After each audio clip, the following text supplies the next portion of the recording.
Laura Hutchinson and I'm from Perth, WA.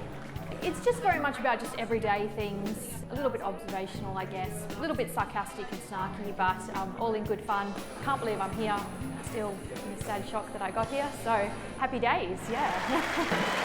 She's a lawyer from Perth. Thank you very much for Laura Hutchinson! Hey guys, how you going? Good. So I'm from Perth. Despite popular belief, Perth's actually a pretty cool place. There's heaps of things to do. Well, two things. The first is meth. The second is running over your partner in a deregistered Ford Falcon. They recommend you do it in that order. Perth's expensive though. I've been making my dog watch border security in the hope it'll encourage her to get a canine job and start contributing to household expenses. No luck. I thought she could take up acting. I mean, all she needs is a non-speaking role, which is white, so how hard could it be? Instead, I've got myself a second job. I've been doing online surveys. I've been doing it for like 6 months. Made like 75 cents, so I recommend it. I had a big year last year. I went through a breakup. We'd just been out to eat at one of those pay what you think it's worth restaurants. Do you guys know what they are? Like you go and you get a meal and you pay what you think it's worth or whatever you can afford. It's just like very similar to the Coles self-serve checkout. And he said to me, look Laura, unfortunately I just really want to date someone with the same earning capacity as me. And I said, cool, so you want to date a man?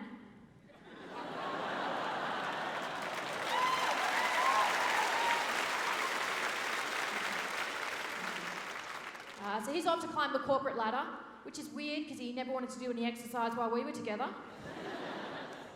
But I did what everyone does after a breakup though. Maxed out my credit card on IKEA scented candles. Pursued a short-lived goal of fitness. The first step is obviously you go and you buy yourself some fitness clothes, right? Took myself down to Lorna Jane. I find that their inconsistent sizing and judgmental customer service really keeps me motivated. And the second step is you just go to Coles wearing them. Fitness achieved. But I've been taking the train to work. It's like fucking Shutter Island on wheels, man. Take the sharp objects off them. And every morning, I get in and I do the same thing. I read the online news. It's just like exclusively articles about old people lost in the bush. It's like you get to 90 in Australia and you're like, you know what? I should take up bushwalking. But I'm going to wait for the hottest day of the year to do it. Government's always complaining about the ageing population, yet they're still sending people out to look for them. What's that about? Just rows of SES personnel following the Weather's original rappers through the bush. Setting up loudspeakers of Andre Rieu live in concert. They all just come staggering out. I found Margaret! And look, if it's not old people lost in the bush, it's just articles about brutal murders happening on quiet suburban streets with shocked neighbours. For once, I'd like the 9 News crew to interview a neighbour and then be like, I'm shocked that this did not happen sooner. This entire street, massive shithole. Luckily for me, after my breakup, I was working at the #1 place to meet single men in Perth, the family court.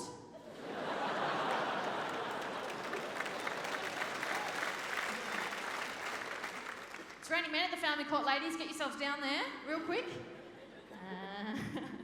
After I've read the online news, I chat to my colleagues. Jill tells me how she gets up at 3 a.m. in the morning to go to the gym. 3 a.m. is not the morning, that's the middle of the night. And 2, I can't even get up at normal time, man. I set like 46 alarms, and each time they go off, I snooze it, and it just escalates in sound until it's fucking full suburb evacuation.